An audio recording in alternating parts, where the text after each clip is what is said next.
সুপ্রভাত বন্ধুরা, আজ হলো ৮ জুলাই, ২৩ আষাঢ়, ২২ মহররম, বুধবার।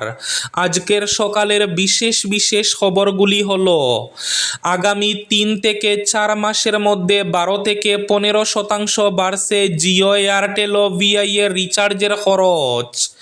আবার মধ্যবিত্তের পকেটে বাড়তে চলেছে চাপ। হাইলাকান্দিতে দুঃসাহসিক ছিনতাইয়ের ঘটনা, অটোরিকশা থামিয়ে মহিলার ব্যাগ লুট, অর্থ অলংকার নিয়ে পালালো ছিনতাইকারী।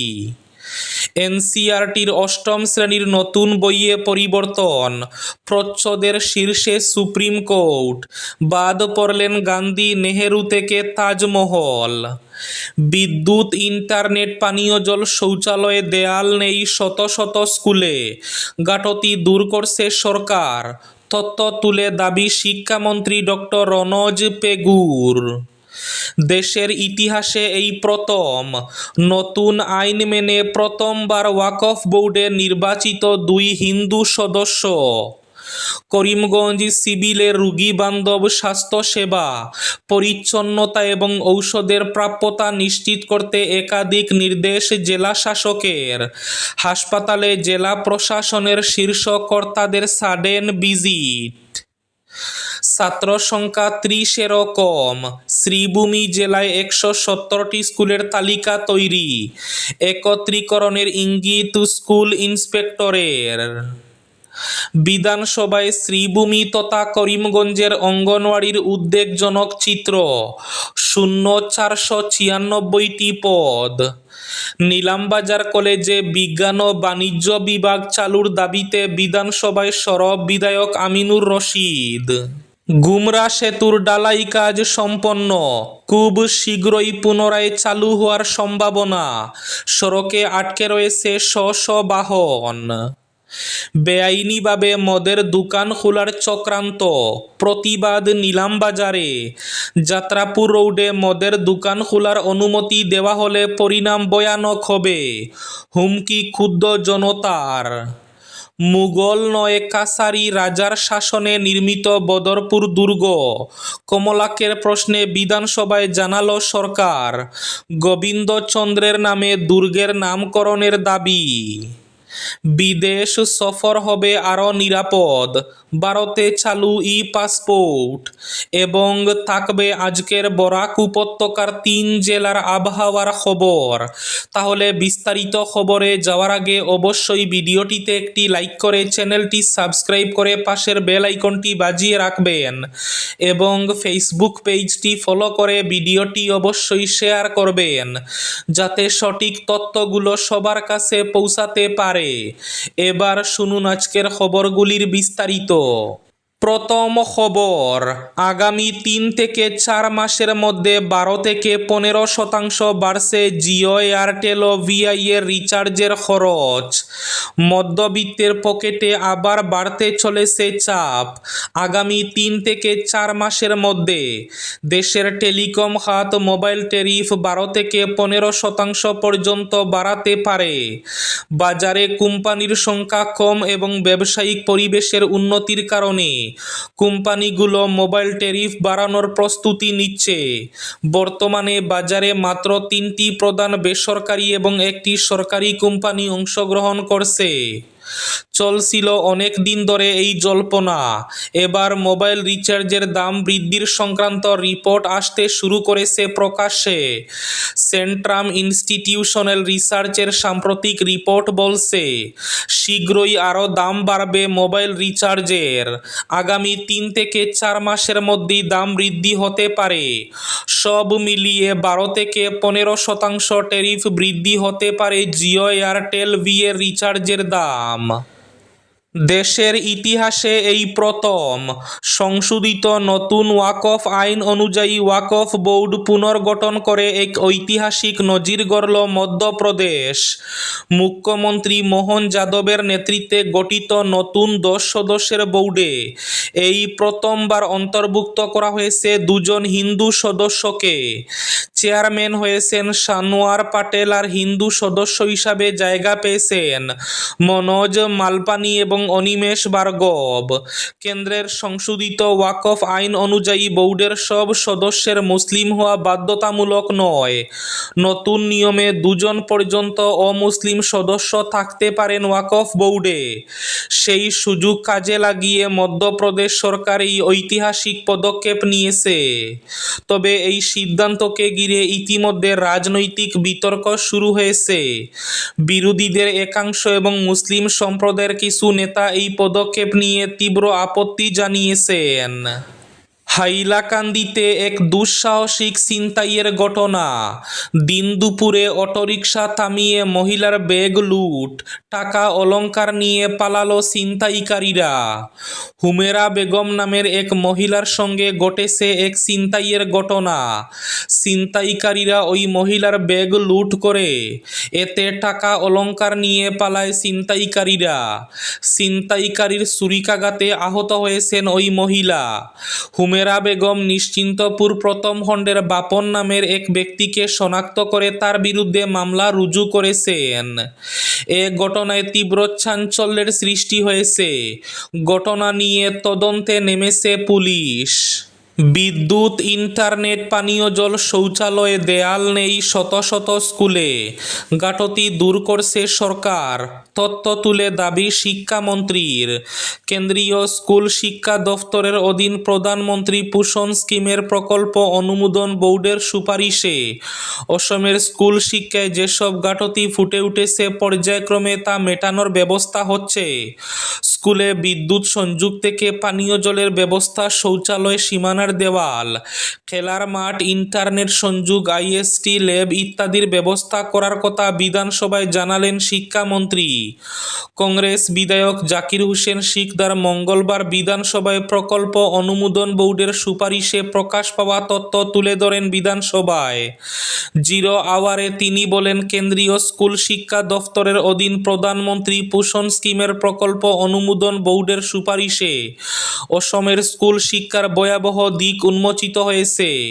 অসমের 1640টি স্কুলে নেই বিদ্যুৎ, 340টি স্কুলে পানীয় জলের ব্যবস্থা নেই। তাছাড়া ইন্টারনেট সংযোগ নেই 867টি স্কুলে, সীমানার দেয়াল নেই 20,547টি স্কুলে, 7,710টি স্কুলে নেই খেলার মাঠ, মেয়েদের শৌচালয় নেই 360টি স্কুলে, 591টি স্কুলে নেই ছেলেদের শৌচালয়। বিদেশ সফর হবে আরও নিরাপদ, ভারতে চালু পাসপোর্ট। বিদেশ ভ্রমণের ক্ষেত্রে পাসপোর্টই সবচেয়ে গুরুত্বপূর্ণ পরিচয়পত্র। তবে এবার পাসপোর্টকে আরও উন্নত করতে ভারত সরকার ধাপে ধাপে চিপযুক্ত পাসপোর্ট চালু করছে, যা বিদেশে ভ্রমণকে আরও নিরাপদ, দ্রুত এবং প্রযুক্তি নির্ভর করে তুলবে। বাইরে থেকে সাধারণ পাসপোর্টের মতো দেখালেও এর ভেতরে রয়েছে অত্যাধুনিক নিরাপত্তা প্রযুক্তি। আসলে পাসপোর্ট একটি সাধারণ কাগজের পাসপোর্টই, কিন্তু এর বিশেষত্ব হলো এর সঙ্গে রেডিও ফ্রিকোয়েন্সি আইডেন্টিফিকেশন অর্থাৎ RFID চিপ যুক্ত থাকে। এই ছোট ইলেকট্রনিক চিপে পাসপোর্টের ব্যক্তির নাম, জন্ম তারিখ, পাসপোর্টের নম্বর, ছবি এবং বায়োমেট্রিক ডেটা সেভ থাকে।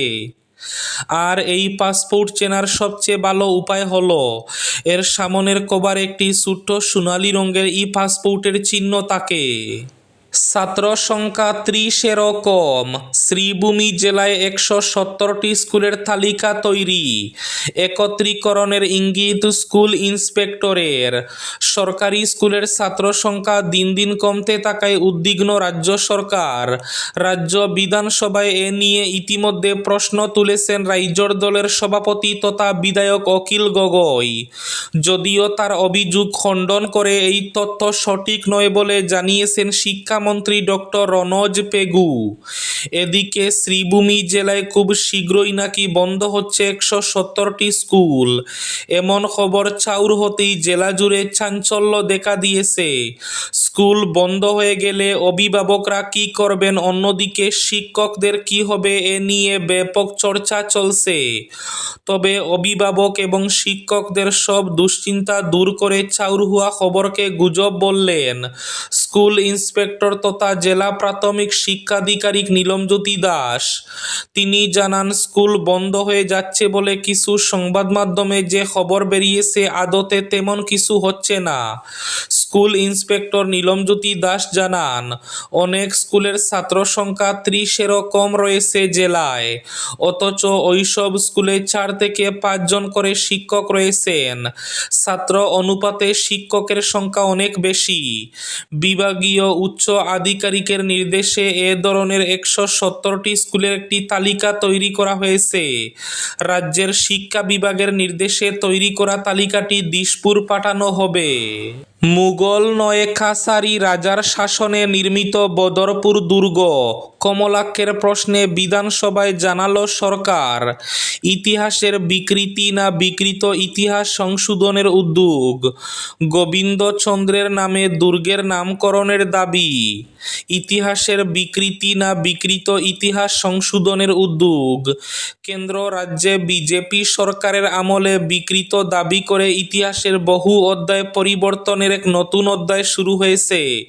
সেই তালিকায় এবার নাম লেখালো বরাক উপত্যকার বদরপুরের ঐতিহাসিক দুর্গ।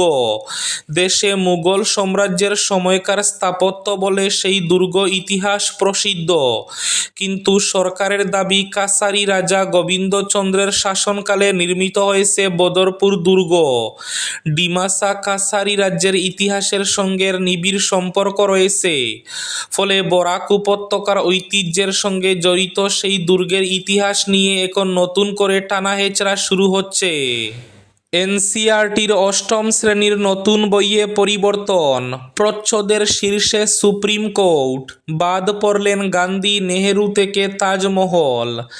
বিতর্কিত জায়গা বাদ দিয়ে অবশেষে 8ম শ্রেণীর সমাজবিজ্ঞান পাঠ্য বইয়ের সংশোধিত সংস্করণ প্রকাশ করল national council of educational research and training.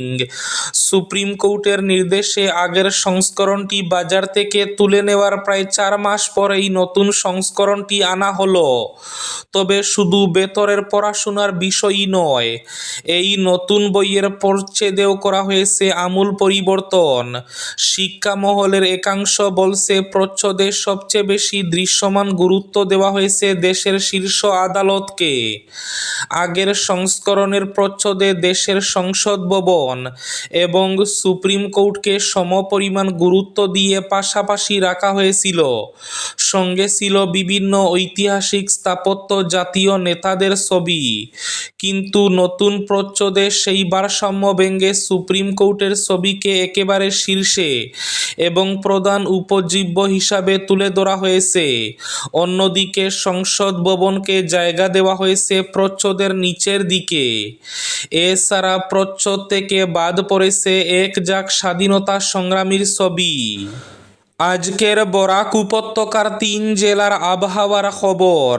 আজ বরাক উপত্যকার 3 জেলার আকাশ মেঘলার পাশাপাশি বৃষ্টির পূর্বাভাস। শিলচর কাছাড়ে আজ সর্বোচ্চ তাপমাত্রা থাকবে 28 ডিগ্রি সেলসিয়াস এবং সর্বনিম্ন তাপমাত্রা থাকবে 26 ডিগ্রি সেলসিয়াস। শ্রীভূমি তথা করিমগঞ্জ জেলায় আজ সর্বোচ্চ তাপমাত্রা থাকবে 29 ডিগ্রি সেলসিয়াস এবং সর্বনিম্ন তাপমাত্রা থাকবে 26 ডিগ্রি সেলসিয়াস। হাইলাকান্দি জেলায় আজ সর্বোচ্চ তাপমাত্রা থাকবে 28 ডিগ্রি সেলসিয়াস এবং সর্বনিম্ন তাপমাত্রা থাকবে 26 ডিগ্রি সেলসিয়াস। এবার শেষ খবরটি। করিমগঞ্জ সিভিল হাসপাতালে রোগী বান্ধব স্বাস্থ্যসেবা, পরিচ্ছন্নতা এবং ঔষধের প্রাপ্যতা নিশ্চিত করতে একাধিক নির্দেশ জেলা শাসকের। হাসপাতালে জেলা প্রশাসনের শীর্ষ কর্তাদের সাডেন ভিজিট। সরকারি স্বাস্থ্য ব্যবস্থাকে আরও স্বচ্ছ, জবাবদিহিমূলক এবং জনমুখী করে তোলার লক্ষ্যে মঙ্গলবার শ্রীভূমি জেলার জেলা আয়ুক্ত প্রদীপ কুমার দ্বিবেদী এবং সহকারী আয়ুক্ত রাশিকা ইসলাম করিমগঞ্জ সিভিল হাসপাতালে আকস্মিক পরিদর্শন করেন। দীর্ঘ সময় ধরে চলা এই পরিদর্শনে হাসপাতালের বিভিন্ন পরিষেবার বাস্তব চিত্র খতিয়ে দেখেন জেলা প্রশাসনের কর্তারা। রোগীদের সঙ্গে সরাসরি কথা বলে চিকিৎসা পরিষেবার মান, ঔষধের প্রাপ্যতা, পরিচ্ছন্নতা এবং হাসপাতালের সামগ্রিক পরিবেশ সম্পর্কে বিস্তারিত ধারণা নেন তারা।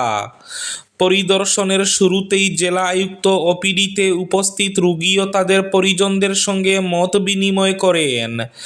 এরপর তিনি জরুরি বিভাগ, প্রসূতি বিভাগ, শিশু বিভাগ, পুরুষ ও মহিলা ওয়ার্ড, ঔষধ বিতরণ কেন্দ্র, ল্যাবরেটরি, হাসপাতালের শৌচাগার, পানীয় জলের ব্যবস্থা এবং হাসপাতাল চত্বরের পরিচ্ছন্নতা সরজমিনে পরিদর্শন করেন।